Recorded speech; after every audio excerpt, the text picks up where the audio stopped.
जय श्री कृष्ण। राधे राधे दोस्तों। जो यूपीएससी के अदर एग्ज़ाम्स यूपीएससी कंडक्ट करती है वे भी इतने इम्पोर्टेंट रहते हैं जितने कि सीएससी वाले exams. That is why we should also look for these exams. Like now CDS exam हो चुका है, तो इस वीडियो में हम इकोनॉमिक्स के वो टॉपिक्स जानेंगे जो कि इम्पोर्टेंट हैं यूपीएससी प्रीलिम्स 2025 के लिए। So let's start. Which organization institute has recently started the new initiatives such as Bharat Vidya Pariyojana, बृहत्तर भारत, नारी संवाद प्रकल्प? तो एग्जाम्पल इसके ऑप्शन हैं इग्नू, साहित्य academy, centre for cultural resources and training and Indira Gandhi national centre for arts. Now these questions are like something, in questions में हमें डायरेक्ट या तो क्वेश्चन आता है या फिर नहीं आता है, and these are related to current affairs like that, but how we can cover so many things. तो या तो यहाँ पे देखिए जैसे कि इग्नू यानी कि इंदिरा गांधी नेशनल, यहाँ से भी ओपन यूनिवर्सिटी, ठीक है, और यहाँ पे भी इंदिरा गांधी नेशनल, ठीक है, तो दोनों सेम स्टार्ट हो रहे हैं, तो इन दोनों में से हम चूज़ कर सकते हैं इसमें। एंड सेकंड थिंग इज़ कि these are related to something कि इंडिया से रिलेटेड चीज़ों को बताया जा रहा है इन सब चीज़ों में, यानी कि फॉर आर्ट इंडिया की चीज़ों को, जिसमें इनिशिएटिव्स हैं जो कि इंडिया की चीज़ों को जो कि प्रमोट करना चाहते हैं, आर्ट को, कल्चर को, जैसे कि भारत विद्या को प्रमोट कर रहा है, ठीक है, तो इससे रिलेटेड हम रिलेट कर सकते हैं वर्ड्स को। तो यहाँ पे Indira Gandhi national centre for arts इसका आंसर है। ऑलराइट, आगे क्वेश्चन है Nirbhaya fund is a non lapsable corpus fund which is to be utilized for the project specially designed to improve the safety and security of women is administered by। Now देखिए, जब आप question को पढ़ें उसको भी ध्यान से पढ़ना। लाइक निर्भया फंड ये एक नॉन लैप्सेबल कॉर्पस फंड है, ठीक है। अगर हमारे पास कोई ऑप्शन, मान लीजिए एक भी ऑप्शन हमारे पास आ जाता है यहाँ से बन के डायरेक्ट, ठीक है, तो हम एलिमिनेट करके अपने राइट आंसर तक इजीली पहुँच सकते हैं। तो हर एक चीज़ को जब आप पढ़ें ना तो उसको ध्यान से, बिकॉज बिल्कुल ऐसे स्मॉल वर्ड्स होते हैं जो हमें हमारे राइट आंसर तक पहुँचा देते हैं, ठीक है। अब इसमें देखते हैं मिनिस्ट्री कौन सी होगी। देखिए, एजुकेशन मिनिस्ट्री को हम डायरेक्टली कट कर सकते हैं, होम अफेयर्स मिनिस्ट्री का इससे कोई लेना देना नहीं है, तो अब हमारे पास बची फर्स्ट एंड थर्ड, ठीक है, इनमें से। अब देखिए फर्स्ट ऑप्शन, जब हमें इसको पढ़ के भी जो हमें डायरेक्ट हमारे माइंड में आता है वो वुमेन से रिलेटेड आता है, ठीक है, और जो इस एग्ज़ाम को बना रहा होगा उसके माइंड में भी डायरेक्ट यही आएगा कि स्टूडेंट जिसने नहीं पढ़ा उसके माइंड में ये वुमेन से ही रिलेटेड आएगा। इसीलिए जब हम फर्स्ट ऑप्शन पढ़ते हैं ना, तो कई बार ऐसा होता है कि फर्स्ट ऑप्शन पढ़ते ही हम टिक कर देते हैं और वहीं हमारी गलती होती है, ठीक है। यहाँ पे बट जो फाइनेंस से रिलेटेड है वो इसको एडमिनिस्टर कौन करता है, मिनिस्ट्री ऑफ फाइनेंस करती है, ठीक है। तो इसलिए वैसे आप एलिमिनेशन से 2 तक 50-50 तक पहुंच जाते हैं, और यहाँ पे भी अगर आप थोड़ा सा माइंड यूज़ करके तो ये भी आप टिक कर सकते थे इसमें।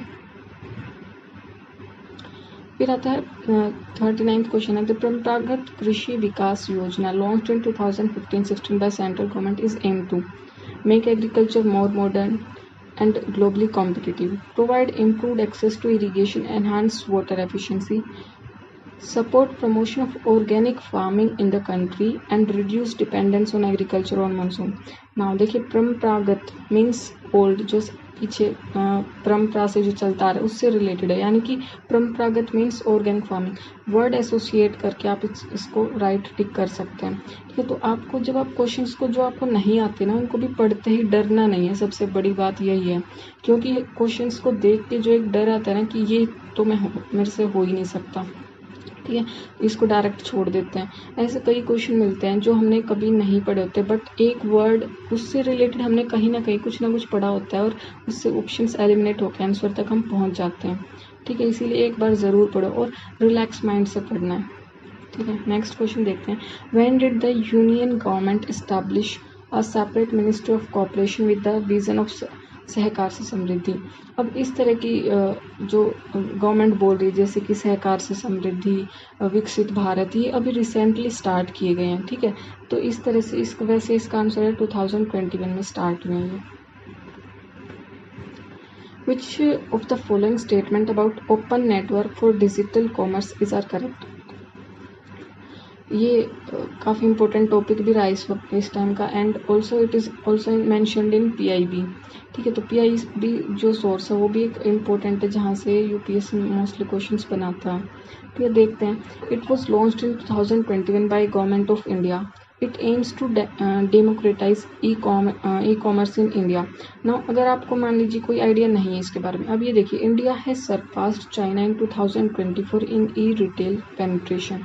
It is an extreme statement, and if you eliminate this, you will got your right answer, that is 1 and 2। ठीक है, इस तरह का जैसे कि सरपास, इंडिया विल सरपास 2024 के UPSC प्रीलिम्स एग्जाम में एक स्टेटमेंट ऐसी ही बनाई गई थी कि इंडिया ने सरपास कर दिया चाइना को, या इंडिया इसको सरपास कर देगा। ठीक है, और वहाँ पे भी वो गलत स्टेटमेंट थी। इस तरह से जब आप PYQ एनालाइज करते हैं ना, तो आपको पता लगता है कि कौन सी स्टेटमेंट गलत बनाई जा रही है। नेक्स्ट क्वेश्चन है, millions mind augmenting national aspirations and knowledge मानक, a scheme under flagship program innovation in science pursuit for inspired research inspire caters to। ये किस चीज़ के लिए, आप देखिए, the college students studying in the UG program undergraduate program in age of 19 to 25, the research scholar in recognized research laboratories, the college teachers of the country, and fourth is the school children studying in class 6 to 10 in the age group of 10 to 15। now ये देखिए, these two options are looking similar। दोनों में कुछ age group से बात की गई है, बट यहाँ पे कॉलेज से रिलेटेड है और यहाँ पे स्कूल स्टडी यानी कि अर्ली एज में।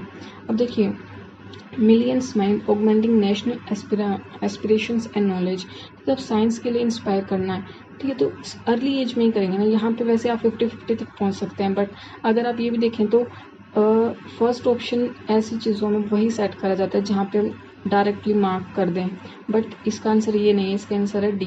ठीक है, school children studying in class 6 to 10 in age group of 10 to 15 years. Next देखते हैं, consider the following statement with respect to performance of merchandise export in financial year 2024। Share of capital goods जैसे कि machinery, equipment, other durable goods decreased. Next, share of consumer goods and intermediate goods increased. अब export की बात कर रहे हैं। अब हम जो हैं, आप ये देखिए, जब ब्रिटिश एरा था जहाँ पे ब्रिटिशर्स थे, तो वो क्या करते थे, हमारे यहाँ से कच्चा माल लेके जाते थे। ठीक है, और वहाँ पे अपना खुद प्रोड्यूस करके फिर उसे हायर प्राइसेस पे बेचते थे। राइट, अब जो कैपिटल गुड्स हैं, जो करना चाहिए इकोनॉमी, क्या करना चाहिए कि यहाँ पे अपने यहाँ पे प्रोड्यूस करके बाहर बेचें। ठीक है, तो इंटरमीडिएट गुड्स का ज़्यादा, अगर इस तरह से सोचें, आई एम नॉट सेइंग कि बट जब मैंने क्वेश्चन पढ़ा ना, तो ये एकदम से माइंड में क्लिक हुआ, that is why I am sharing with you also. तो आप इस तरह से सोच के इस वाले को गलत कर सकते हैं ऑल्सो। अब कैपिटल गुड्स को तो प्रमोट कर रहे हैं ना, सब चीज़ जो भी हमारे यहाँ पे प्रोग्राम्स वगैरह बन रहे हैं, मेक इन इंडिया, जो भी चीज़ें हैं, प्रोग्राम्स लेके आई जा रही हैं, स्कीम्स लाई जा रही हैं, इसीलिए तो है ना कि कैपिटल गुड्स को प्रमोट किया जाए, यहाँ पे अपने इंडिया में बनाया जाए। ठीक है, तो वो डिक्रीज क्यों होगा, इसलिए ये वाली भी गलत हो जाएगी, and it is neither one and nor two. Which one among the following statement about Project Nexus is correct? ये वाला भी मैंने PIB में पढ़ा था, एंड देखते हैं इसके ऑप्शंस देखते हैं। It is an international agreement to enable labour movement between countries. ठीक है, देखते हैं। It is an international initiative to enable instant cross border retail payment. It is an international initiative to transfer technology between countries. It is an international agreement to create database on। देखिए, ये agreement की बात कर रहा है और यहाँ पे भी एग्रीमेंट की बात कर रहा है, but these two are talking about it is an international initiative and it is an international initiative। यहाँ पे ये दो स्टेटमेंट कुछ सिमिलर सी हैं, एंड यहाँ पे ये दो स्टेटमेंट सिमिलर हैं, बट अब ये बात करता है कि अब कंट्रीज जो हैं वो किस बारे में नेक्सस बनाएंगे, अपना क्या बनेगा। वैसे तो ये इसका डायरेक्ट ये RBI का इनिशिएटिव है, project Nexus. It is an international initiative to enable instant cross border retail payment. While calculating the consumer price index, housing is an item is classified as। अभी देखिए, first is core consumer durable, core consumer non durable, capital goods, core service. Now non durable कौन सा होता है, मतलब जो long time तक नहीं होता, नॉन ड्यूरेबल जो ड्यूरेबल नहीं है, ठीक है। तो हाउसिंग, इस तरह से आप इसको डायरेक्टली कट कर सकते हैं, ठीक है। कंज्यूमर, कंज्यूमर कौन सा होता है, जो कंज्यूमर गुड्स आप पढ़ते हैं, ठीक है, इकोनॉमिक्स में, जो सिंपल आपके माइंड में उसको पढ़ के आता है ना, उससे आप चीज़ों को एलिमिनेट कर सकते हैं। कंज्यूमर गुड्स, तो ये वाला भी आप एलिमिनेट कर देंगे, यहाँ पे कंफ्यूजन होगी। Core capital goods, capital goods देखिए, अगर यहाँ पे लिखा है हाउसिंग, ठीक है, अगर डायरेक्ट एकदम से माइंड में आए ना तो कैपिटल गुड हाउस, ठीक है, और बिल्डिंग्स वगैरह कैपिटल गुड्स में देखा जाता है। बट यहाँ पे है हाउसिंग, हाउसिंग सर्विस में आता है, जैसे कि ट्रांसपोर्टेशन हाउसिंग, ठीक है। हाउसिंग में आप उसको सर्विस प्रोवाइड करी जाती है, तो हाउसिंग हमारे यहाँ पे कोर सर्विस है, ठीक है। तो वर्ड्स को ध्यान से पढ़ना जरूरी, अगर हाउस मान के एकदम से सोचें तो कैपिटल गुड देखा जाएगा, बट हेयर इज हाउसिंग, तो कोर सर्विस आएगा। यहाँ देखते हैं which of the following pair is not correctly matched, global value chains, international product sharing, world integrated trade solution database on GVC related trade, and current account deficit FDI. यहाँ पे not correct पूछा है, इस चीज़ को हमेशा ध्यान रखना है, बिकॉज आगे पढ़ते पढ़ते ना ये चीज़ भूल जाते हैं कि पूछा क्या है, और इसमें कंफ्यूज हो जाते हैं ऑप्शन मार्किंग वक्त। अब देखिए, सबसे पहली बात जो हम हर किसी ने पढ़ी होती है इकोनॉमी, फॉरेन डायरेक्ट इन्वेस्टमेंट, ये करंट अकाउंट का नहीं होता, कैपिटल अकाउंट का, दैट इज वाई ये तो गलत हो गया, ठीक है। तो हमारा फर्स्ट ऑप्शन तो ऐसे एलिमिनेट हो गया, ठीक है। नॉट करेक्ट पूछा तो ये और ये बचा हमारे पास। अब देखो ग्लोबल वैल्यू चेन, अब ग्लोबल वैल्यू चेन होगा, चेन बनती है, ठीक है। जो ग्लोबलाइजेशन होता है उसमें क्या होता है, शेयरिंग की बात होती है कि यहाँ जिस जौन से कंट्री के पास जो नहीं है वो बाहर से इंपोर्ट एक्सपोर्ट, इसी की बात होती है, यानी कि शेयरिंग की बात होती है, ठीक है। तो इस तरह से इसको आप राइट मार्क कर सोच सकते हैं इस तरह से ऐसा। फिर आता है वर्ल्ड इंटीग्रेटेड ट्रेड सॉल्यूशन। अब ये चीज़ें अगर आप सोचें देखें तो वैसे डायरेक्टली तो हमने कहीं नहीं पढ़ी होती, ठीक है। तो अब जो एग्ज़ाम बना रहा है वो भी अगर इससे रिलेटेड इसको गलत करना होता या तो स्वाइपिंग करते हैं, ठीक है, बट यहाँ पे कोई कुछ ऐसा लग नहीं रहा कि स्वाइप किया होगा, ठीक है। तो ये भी एक इंटीग्रेटेड ट्रेड सोल्यूशन ऐसा होता है ना, इंटीग्रेटेड डाटा एंड समथिंग ऐसा पढ़ते हैं हम, तो वहाँ पे डाटा बेस से ही रिलेटेड कुछ बनता है, तो data base and GVC related trade, तो ये वाला भी हम इस तरह से सोच के इसको करेक्ट मान सकते हैं, ठीक है। तो यहाँ पे हमारा बस, और वैसे भी अगर आप ये देखें तो एग्जामिनर क्या जानना चाहता है कि आपको ये जो बेसिक चीज़ है ये आपको पता है या नहीं है, ठीक है। That is why third is incorrect and it is option C is correct यहाँ पे। How can currency depreciation stimulate and increase in net export. देखो करेंसी डेप्रिशिएट हुई तो वो नेट एक्सपोर्ट कैसे इंक्रीज करने में हेल्प करेगी। करेंसी डेप्रिशिएट हुई हमारी, इट मीन्स जो बाहर से लोग खरीदेंगे, इंपोर्ट करेंगे, उनके लिए कॉस्ट जो है वो कम पड़ेगी, यानी कि बाय रिड्यूसिंग एक्सपोर्ट कॉस्ट, हमारी जो एक्सपोर्ट कर रहे हैं उसकी कॉस्ट हमने डिक्रीज कर दी एक तरह से, ठीक है। But by reducing import price, import price तो हमारे लिए, अब इंपोर्ट जब हम इंपोर्ट करेंगे हमारी करेंसी डेप्रिशिएट होगी तो महंगा पड़ेगा हमारे को, ठीक है। That is why it's incorrect and option A is right. यहाँ पे आप देखते हैं ये बिल्कुल बेसिक क्वेश्चंस हैं यहाँ पे तो, ठीक है। और कुछ फंडामेंटल बेसिक्स होते हैं हर सब्जेक्ट के वो क्लियर होने चाहिए, उससे आप अपने डायरेक्टली स्टेटमेंट में भी आपको ना मिले, बट जो इन कनेक्शंस बनते हैं ना उस चीज़ से, उनसे हम करेक्ट ऑप्शन तक पहुँच सकते हैं। नेक्स्ट इज कोर इन्फ्लेशन क्या है, बिल्कुल बेसिक है ये तो, CPI headline inflation minus food and energy items, बिल्कुल बेसिक हम पढ़ते ही हैं हर सोर्स से जहाँ पे भी हम पढ़ें, ठीक है। नेक्स्ट है in alignment with guidelines of NEP 2020 portion भी पढ़ाई भी was launch under which among the following program, integrated teacher training program. अब ये टीचर से रिलेटेड तो है ही नहीं, बिल्कुल साफ पता चल रहा है ये गलत हो गया, ठीक है। विद्या प्रवेश यानी कि स्टार्टिंग, ऐसा लग रहा है कि विद्या प्रवेश का होता है स्टार्टिंग, जहाँ से स्टार्ट होता है, ठीक है। तो प्रमोट करना एक तरह से उनके बीच में, ये यहाँ पे पोर्शन भी एंड पढ़ाई भी, उससे रिलेटेड कुछ इसमें नहीं लग रहा। अगर आपको नहीं पता हो, अगर डायरेक्टली पता हो ना तो बहुत अच्छी बात है, बट अगर नहीं पता है तो वहाँ पे ऑप्शंस को एलिमिनेट कैसे कर सकते हैं अगर आपको अटेम्प्ट करना है क्वेश्चन तो। अब यहाँ पे आते हैं early childhood care and education, ठीक है, और यहाँ पे समग्र शिक्षा अभियान। अब देखो अगर इसका ऑप्शन ये वाला करेक्ट हो तो क्या हम ये वाला ऑप्शन कोई सोचेगा कि इसको फाइंड आउट करता हूँ और इस ऑप्शन को डालता हूँ, but it is something related, ठीक है, पोषण भी एंड पढ़ाई भी, केयर एंड एजुकेशन, ये बहुत कनेक्टिंग लग रहा है। बट जो ऑप्शन डी है उसको हम बिना, अगर ये करेक्ट होता तो शायद इसको सोच के डालना थोड़ा सा मुश्किल लगता है, ठीक है। वैसे इसका करेक्ट ऑप्शन यही है, समग्र शिक्षा अभियान। समग्र में भी, समग्र अगर हिंदी वर्ड से एसोसिएट करें, समग्र में सब कुछ आता है इस तरह से, ठीक है। बट इसका ऑप्शन डी ही करेक्ट है, समग्र शिक्षा अभियान। Next is which one among the following defines flexi workers in India?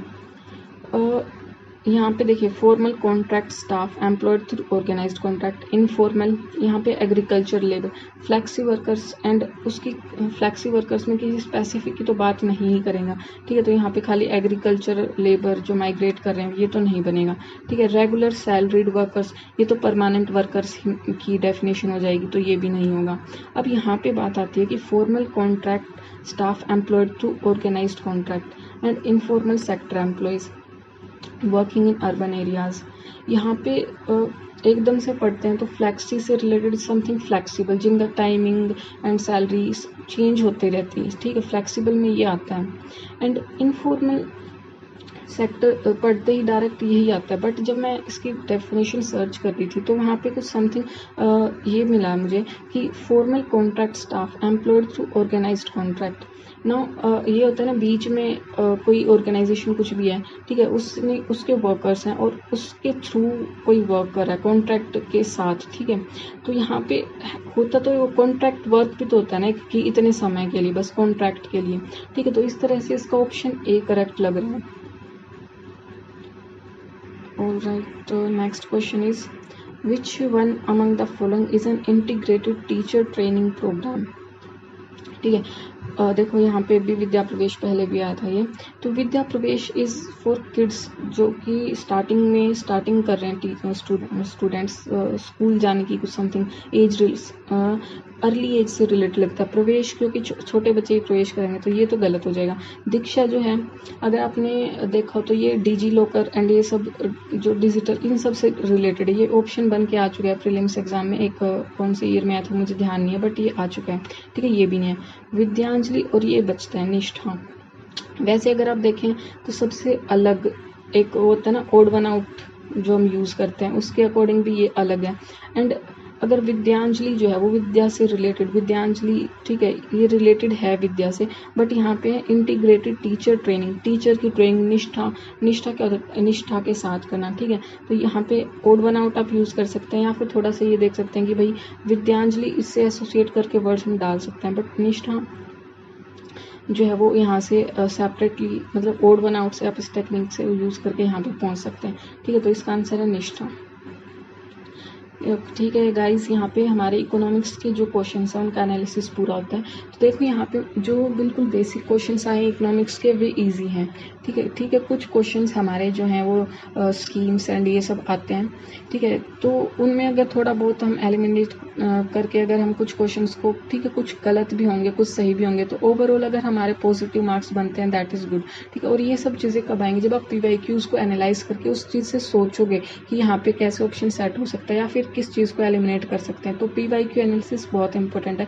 सब बोलते हैं कि PYQ एनालिसिस करना चाहिए, तो उसमें खाली इतना नहीं होता कि हम राइट आंसर जान लिया और हो गया, नहीं, जो ऑप्शंस होते हैं उनको भी सोचना, ठीक है। जब हम स्टार्टिंग करते हैं ना तो यही लगता है कि बस राइट आंसर पता लग गया, अब ये डायरेक्ट आ जाएगा। डायरेक्ट आने के चांसेस, एक आधा क्वेश्चन लाइक वो आर्टिकल 21 वाला आया है, ठीक, कुछ क्वेश्चंस कुछ स्टेटमेंट्स आ जाती हैं, स्टेटमेंट आ जाती है, कोई एक स्टेटमेंट बन के आ गई दोबारा, but the main thing is जो ऑप्शंस होते हैं उनको भी एनालाइज करना, वो और ये भी देखना कि ये जो आपने गलत मार्क किया है वो क्या सोच के किया, और अगर सही मार्क करना हो तो क्या सोच, बहुत सारी चीज़ें। और ये टेक्निक समझ, जैसे कि वो चाइना सरपास्ट वाला, ठीक है, अगर वहाँ पे उस चीज़ को आप एलिमिनेट कर देते हैं तो राइट आंसर तक पहुँच जाते हैं। ऐसे बहुत सारी चीज़ें सीखनी पड़ती हैं, ठीक है। तो गाइस अपनी प्रिपरेशन अच्छे से करें। अभी इस टाइम पे ना अपना बेसिक स्ट्रॉन्ग करने की वो उस पर फोकस रखिए, उसको रिवाइज कीजिए, ठीक है। All the best. ऑल्सो जो ज्योग्राफी के हैं एंड पॉलिटी के हैं एंड IR से रिलेटेड जो भी PYQs हैं उनको भी हम एनालाइज करेंगे, और UPSC से रिलेटेड जो भी थीम्स इंपॉर्टेंट होंगी उनको देखेंगे, ठीक है। तो नेक्स्ट वीडियो में मिलते हैं। जय श्री कृष्ण, राधे राधे।